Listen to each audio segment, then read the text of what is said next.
Hello, we welcome you to join this chariot with Greg Alabi. Come, let's learn some wisdom from scriptures together. The title of our conversation today will be Growth, Development and Progress, Part 49. Growth, Development and Progress, Part 49. We learned from the previous episode the story of a gentleman in the Bible called Isaac. You find the story in the book of Genesis chapter 26. He was in a very uncomfortable situation. He was banished from town. He was expelled because of his success. He was put in a very difficult situation in a valley where he had to start all over again. And that happened several times when they kept driving him further and further.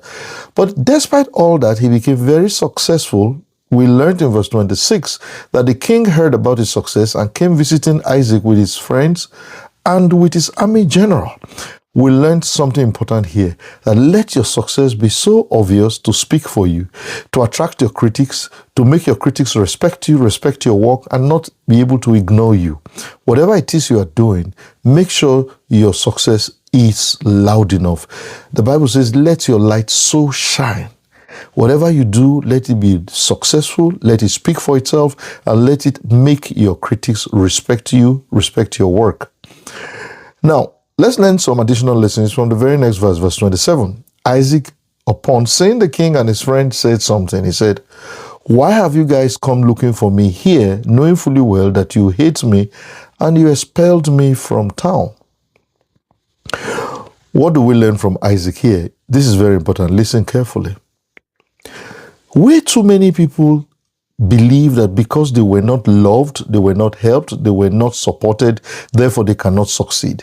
If destiny helpers are not there, therefore they will fail. Isaac was hated, expelled from town, and he became successful despite that. My point, you also can be successful despite all the resentment, hatred, persecution, prosecution, no support, no resources from anywhere or anybody. Isaac was hated and expelled, and he was still successful.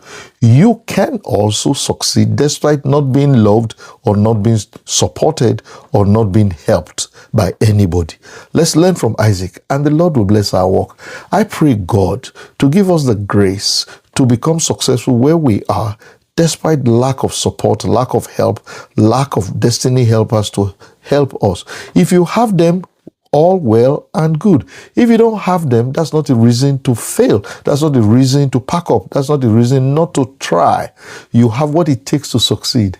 I pray the Lord to bless your effort. I invite you to look for Join This Chariot with Greg Alabi on Instagram, on YouTube, and on Facebook. Like, share, and subscribe. God bless you.